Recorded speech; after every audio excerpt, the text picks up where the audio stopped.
Me say boom boom boom, now everybody say way-oh. What is up and welcome back to the Shine a Light podcast. Today we have our first guest on the channel. It is of course David. You may know him from the main channel, the Chips or Chris podcast. Today though, we're not doing football, we are doing Formula 1. A little bit different, the season is back. Alonso may be returning and there is a lot to talk about. If you enjoyed, do go subscribe. Also be sure to check out David's channel as well. And let's dive right on into it. I hope you're doing well. Austria, quite a Grand Prix, it's got to be said. A lot of DNFs, more than we've seen. I think it's like the most we've seen since like 2012, 2011. So it was quite a lot of incidents going around there. Yeah, I mean, Latifi almost scored points straight off the bat. That would have been a stunner. Who was that, The Williams guy at the back of the grid. Oh yeah. I saw that. Yeah. Almost, so first of close. all, hi everyone. Hi. He almost pulled the Kubica. I also let you welcome yourself. yeah. That's probably I'm fair. Brad, of course. I'm sure you might know who I am. But anyway, but yeah, Williams. I mean, it's quite weird with Williams. They used to be pretty decent, and they've been quite crap recently, haven't they? So It's a shame. Teams. It's a It's a classic team. It's a shame to see them kind of dip down quite a fair bit than where they used to be. It's got to be said. Yeah, it's true. I mean, it was Bottas when he was there. They're actually pretty decent, but now they've just gone to nothing. It's really weird. Because they had Bottas and Massa as a lineup for a bit, and that's two very good drivers. Definitely. Yeah. And they also have Maldonado in the middle of that, which will hold judgment on him. But I think the first topic is to do with that Williams man a little bit. Actually, we're going to start with Valtteri Bottas. So, he wins in Austria. He won the first race in Australia last year. Similar sounding names. Do you think he can win the championship this year? I mean, it's one of him or Hamilton, isn't it? Because it's Mercedes. I mean, you can't say no to that really, because he won in Austria. So it's tough. It's a tough one. I mean, I wouldn't say no. That's a bit of a vague answer that, but I wouldn't say no to it. If you're a betting man, you putting your money on Lewis or Valtteri though? That's the question. Or Probably Max? Lewis. I'll probably just edge because Lewis has got I think more titles. 6-time He's a Brit as well, so probably. Now, one team that's not quite had the same performances as when they were at their peak is Ferrari. Ferrari certainly had a strange weekend to start things off, not the way you'd have expected them to begin in the slightest. Sebastian didn't make it into Quali 2. Do you think they're now a mid-table team, or do you think they're going to pick it up by the end of the year? I mean, based off the first weekend, you could say that maybe. Who knows? But when was Vettel finish like 11th? He was 11th in Quali, 11th. And I think 9th in the race. 9th, yeah, sorry, yeah. I mean, for Vettel, that's really quite terrible. Leclerc did finish second, though, which was promising. It was a good comeback performance, yeah, no, I agree. Didn't Vettel make an awful move on somebody as well? Was it Sainz? He tried to go up the... Yes, it was... he tried to go up the inside of Sainz, spun the car. And I agree with the commentators. They were saying, why would he make a move like that? It's just... True, yeah. It's not the move... It's the move you'd expect of a rookie, they said, not of a 4-time world champion, which says a lot maybe about the mind state that he's in. Do you think he should retire at the end of the year? Maybe are you going to say something else? The fact that he knows he's going to leave at the end of the season, because he already knows he's not going to be with Ferrari.Maybe he's just like thinking, I just have to turn up. But still, like, he should know better than that, really. As a player, a driver like Vettel. I mean, and a lot of people said the other way, actually, that with no contract on the line, knowing that he's not coming back, he'd be more no holds bars. He'd go for anything. Maybe he stepped the line. But I suppose, he did, I suppose he did. It can work both ways. Now, I suppose that was a bit of a controversial one. But we'll move on to another legend. Another legend of the sport being Fernando Alonso. About 2-3 hours ago, we got confirmation, I believe officially, I'm not 100% certain, that Alonso will be returning to Renault. Do you think that's their best option? I think for Renault, having just a driver like that would definitely help them out, because obviously he used to be at Renault, didn't I think he won the championship with them. So 5 and 6. That was... Yeah, ages ago. But it's good to see him go back to his old side. Of course, it was a McLaren and Ferrari, obviously. I think for just to have a driver like that, it definitely will boost, their ego, I suppose, having a driver like that. Yeah. But, I mean, we'll see what happens with that one. But I think having Ricciardo and Alonso is a pretty decent lineup for. No, Ricciardo's gone, mate. Ricciardo's headed to McLaren. Oh, sorry, yeah. No, he's at Renault now, isn't he? Esteban, yeah. To McLaren. Sorry, yeah, I'm getting mixed up there, but. Ocon looks decent to me. He had decent pace around Austria this weekend. Struggled on the England quali, but not something you're necessarily surprised by from a driver that's been out for almost 18 months. Yeah, I think it takes its toll. I don't really know much about Ocon, really, but I know he's got potential. He's a weird one because, despite the fact he's probably one of the best young drivers on the grid, he couldn't find a seat last year, mostly because of that Mercedes taboo. But then he dropped Mercedes and still couldn't get one in the end. And now he's kind of in limbo a little bit. He's found his home for temporarily at Renault. Maybe he'll become a driver in a top team. It's all left in the open. So I don't know what we'll see with that. The interesting and slightly disappointing in a way thing that some people have pointed out is that, yes, Alonso's back in the sport, and that's awesome to see. But do we need a 40-year-old back? Would we rather see some young blood? It's a good point. I mean, I suppose he's just coming back because he's got nowhere else to go, I suppose. And maybe because Renault can't find anyone else. It's a tough one, really, isn't it? But then again, there's probably not many options available, so maybe, Alonso's one of the few ones they could go for. I think that's a fair point. There's a few names that I've got down as possibilities.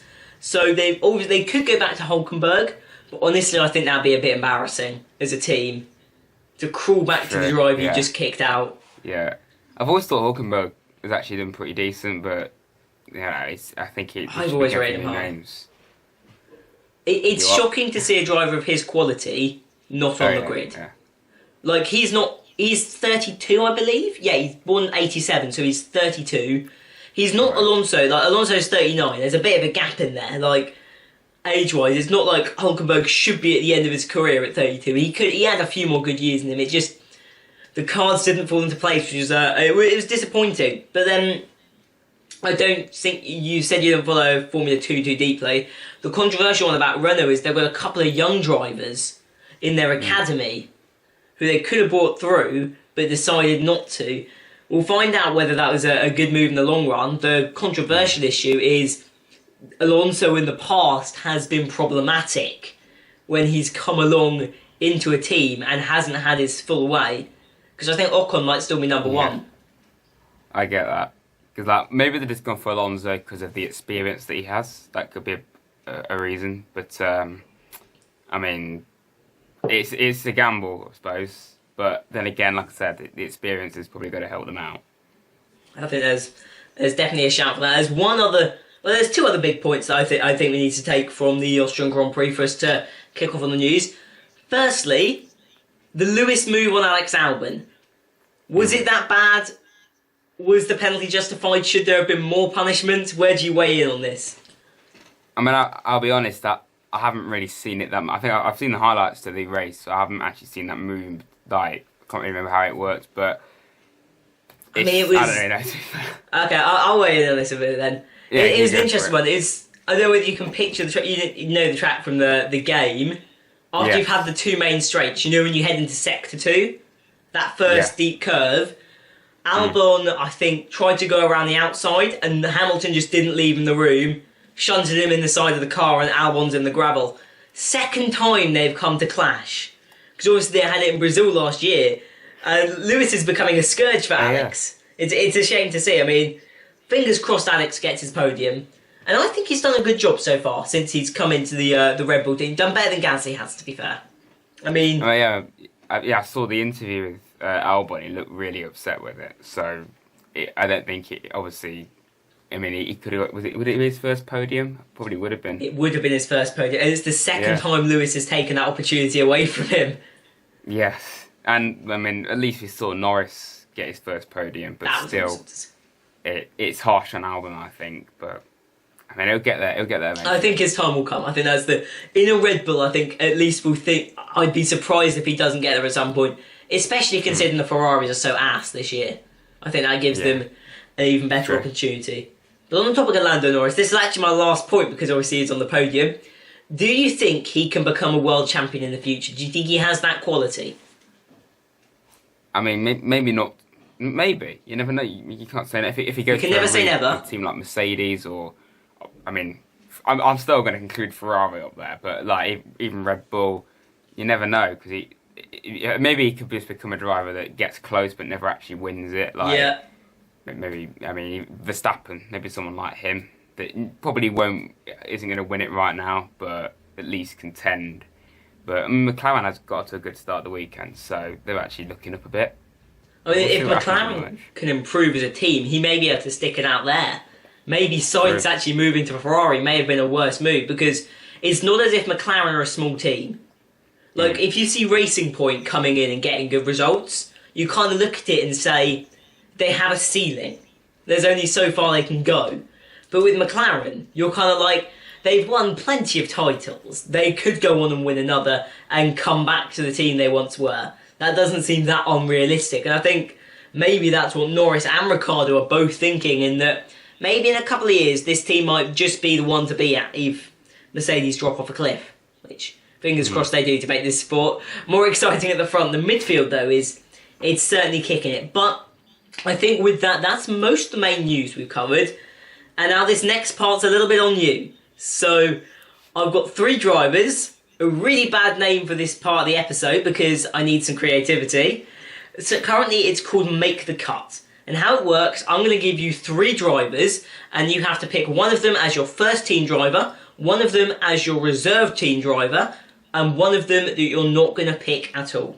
They're fairly similar drivers, but you need to make a call. There may be some controversial decisions in here, and we're basing off who you would pick right now. And the 3 men that we've got, 2 of them mentioned already today, Nico Hülkenberg, Sergio Perez, and Carlos Sainz. That's actually a really interesting one, isn't it? They're all really up. They're very similar drivers. The reason I picked them, they're all winners of Formula 1.5. So they're the 3 latest winners of Formula 1.5. So that's why I went with them as kings of the midfield. But who is the one that you would pick? Who would you pick in your reserves, and who would you cut? Hülkenberg, Sainz, Perez. Well, I mean, I probably know the most about Perez because he's been in F1 for years, and from what I know, he's got the occasional podium, and I've always thought he's been a pretty decent driver. So I think I would pick Perez definitely as one of the drivers. Sainz or Hülkenberg though. I mean, maybe Sainz as the other driver because he's younger, I'd say. Yeah, and then Hülkenberg's probably. Then again, Hülkenberg's got the experience as well. So that's a tough question. Is he younger? I'm getting completely wrong about that. No, Hülkenberg is 32, Perez is 30, and I believe Sainz is 26. Right, okay. I mean, they're all fairly similar. Sainz's best finish is a 6th from last year. Sergio Perez has finished 7th in the championship twice, and Hülkenberg finished 7th once. So they're all in that same sort of area. It's a tough call. Hülkenberg obviously controversial in that he never got a podium in his career. Being one of the few. I would have thought he would have done, to be honest, because he's been in F1 for ages. Since as long as I've 2010. watched F1. Like, I've known Hülkenberg and Perez as well. He's been he was at Force India and then it became Racing Point. Yeah. So but I would pick Perez probably as. So Perez is your number 1. Who's your reserve then? If that's what you're locking in. I'd just go off maybe age and also the fact that Ferrari have signed him. Maybe Sainz. Don't really know why I'm hating on Hülkenberg here, but I probably would just pick those 2. I think you've made some good decisions there. I think for the reason being that Hülkenberg doesn't currently have a seat. Really, if it was other drivers, if it was a Magnussen or something, you'd say. But I picked 3 very tight drivers where all of them could easily take the spot. So I personally would have gone Sainz, Perez, Hülkenberg, but I think Perez, Sainz, Hülkenberg is a very, very good choice. So I don't think you can go wrong with any of them, to be fair. I think they're all star drivers in their own right. But the next bit that I want to talk about is best and worst of Twitter. Okay, I've taken some opinions off of Twitter, been looking at what people are saying, everybody's been talking about Alonso, so we'll start there. I've only gone for one tweet from Alonso, and this guy has raised a few points, and this is for those against Alonso's potential move to Renault, a few points. He's saying that the juniors aren't ready, Alonso and Renault know how to make things work, and whatever your opinion of Alonso, he's a damn good driver, and teams that have failed to supply him have just simply failed because they didn't bring the quality of car. Where do you weigh in on that? I think first question is, do you think after 50 or after 11 years, Renault and Alonso can still be the dream team? It's a tough one, that, really, because he's made a lot of points there. Maybe Renault's thinking is if they bring back a player that they trust, not player. I watch too much football. Yeah, we watch too much football. They trust in Alonso. It would it would do him a favour, and where he could get them going in the right direction maybe. But I don't know. I think his, like I said, his experience earlier on has got to help him out. And like he said as well, he's still a very experienced, good driver. Won a championship before, so it's not like you're gambling on someone that no one knows about. I personally think it's a good move for Renault. I just think you're backing Fernando then. The other interesting point he raises at the bottom: do you think when Alonso has failed to pick up the championships like he did in 2010, is it his fault or the car's fault, or do you think it's a mix of the two? I personally think with F1, it's more like, because it's not like with football. You can pull off shocks in certain games. With F1, really, it's kind of based off the car. If you've got a good car, you'll obviously perform. So I suppose you could say it's the car's. It's the car's fault. The car's not as powerful as other cars. It's not going to do as well. So I don't really see how you can blame drivers at times. I mean, their abilities obviously going to help them, but at the end of the day, it's the car that they're driving, really, isn't it? So I'd say the car. I think that's fair. Then the second tweet that we've got is I managed to find something not Alonso related, which was actually harder than I thought it would be, because I looked at these tweets searching for them at about 4 p.m, because I was just prepping it, and everything was Alonso. I went to about 3 days worth of Formula 1 tweets. It was awful, but one point that was raised was that Racing Point seriously impressed with their performance this weekend at Austria, and with the fairly similar car that they have to the Mercedes, should a team like Williams have been looking at the way that Force India or Racing Point copied Merc and done likewise, rather than going their own route? How do you mean by that? Do you with how they're developing the car? Yeah. So do you think they should be just stealing a lot from the Mercedes, or do you think they should be trying to find their own solutions? I mean, it's obviously, I don't really know, to be honest. It's kind of a tough one, really, because if they go their own way, they don't really know what to expect. If they follow another team, they take Mercedes engine, probably are going to do a lot better because it's Mercedes. Yeah.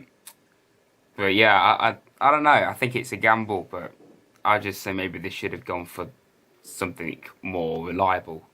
So maybe no, that's a fair engine, point. Essentially.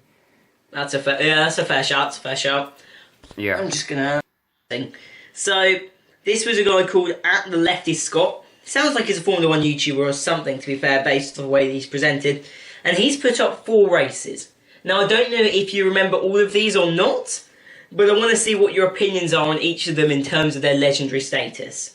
So first up, he's brought up the Austrian Grand Prix that we just had this weekend, because I think it's a pretty memorable one, with that 6 months off the sport, and then 9 DNFs, not something you see every day, and a 20-year-old on the podium. We've got the other races he's brought up in terms of where they compare, is Brazil from last year, where Max was going to win, bottled it, Albon and Hamilton clashed, and it was just a mess all over the shop for half the teams, and Carlos Sainz somehow went from 20th to 3rd. The Germany race last year, where I believe it was horrendous weather, wasn't it? I don't know if you remember that race where... I do remember Hockenheim now, because everybody... I'll brief you on it quickly. everybody just slid off the track. I don't remember. There was just one bit of tarmac where as soon as you touched it, your car was gone, and at least 5 or 6 cars just went into the barrier. And it was a fascinating race to watch, and I think that was the one where Kubica got his point. And then the other race, there's quite a way back, was Canada 2011, which is arguably the race that changed F1 history in recent years, where Button went on to win after rain, dry, and the whole lot.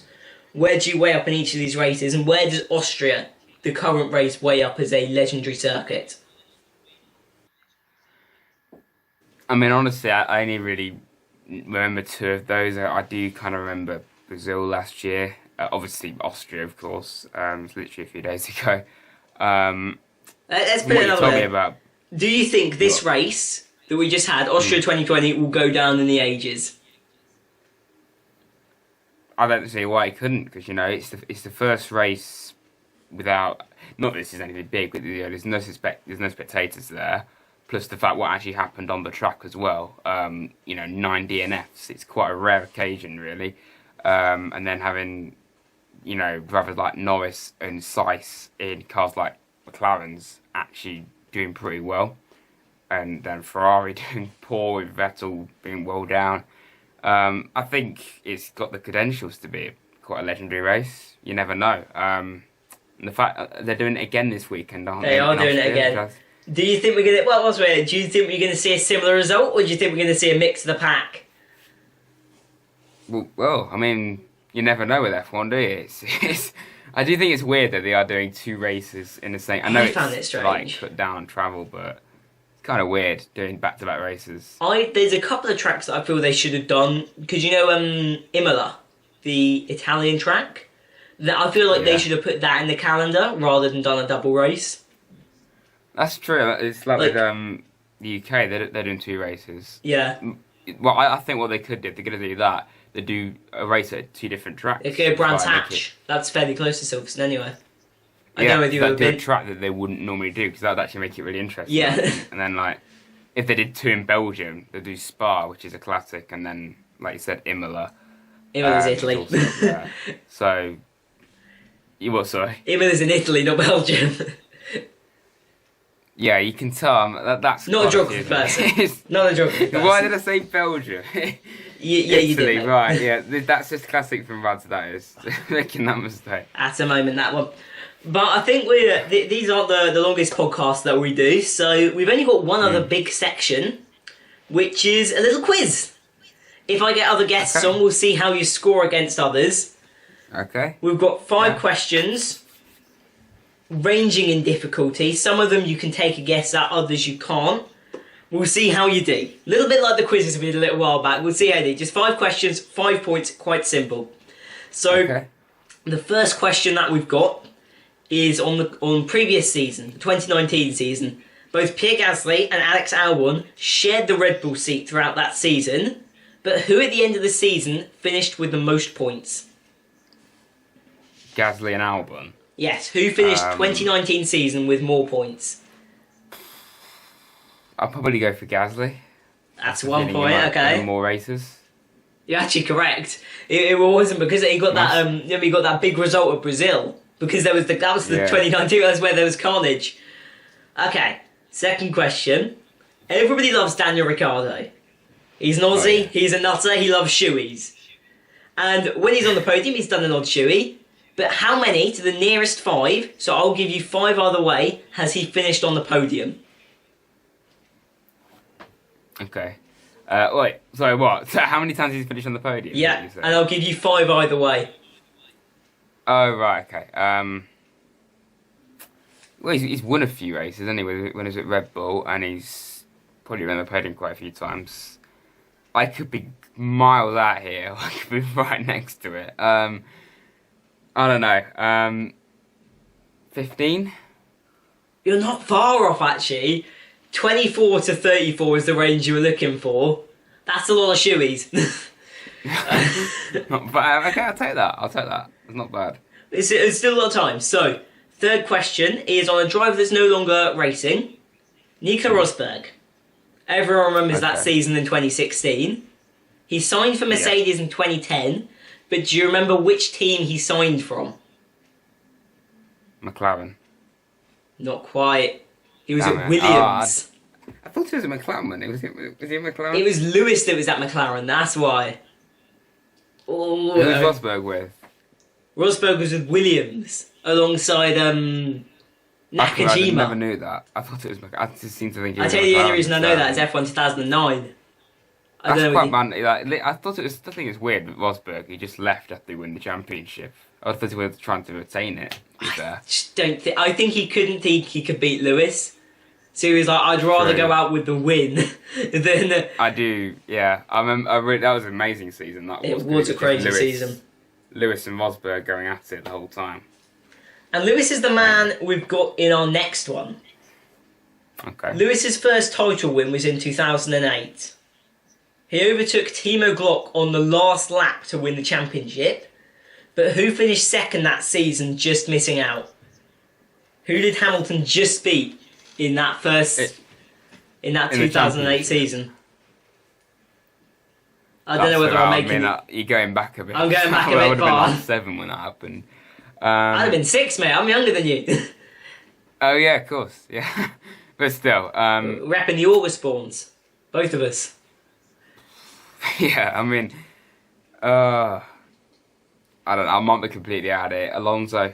Well, it's not actually a bad guess. It was a Ferrari driver. It was Massa. Okay, I mean, I was thinking back then. I'm pretty sure Alonso was. He would have been in the sport. Obviously, I just didn't know whether he finished second or not. But yeah, Massa, not bad. No, he was a close one. He was. And then the final question. This one I've definitely made too tough. But we'll give it a go anyway. Who was the last Japanese driver? I think I've based this off of my obsessed Formula 1 knowledge rather than an average fan's knowledge. Oh my god, I think I know it as well. I just can't say his name. Give it a shot, If we're in the right area, he was in the last decade. He raced for a few good teams. Or a few decent teams.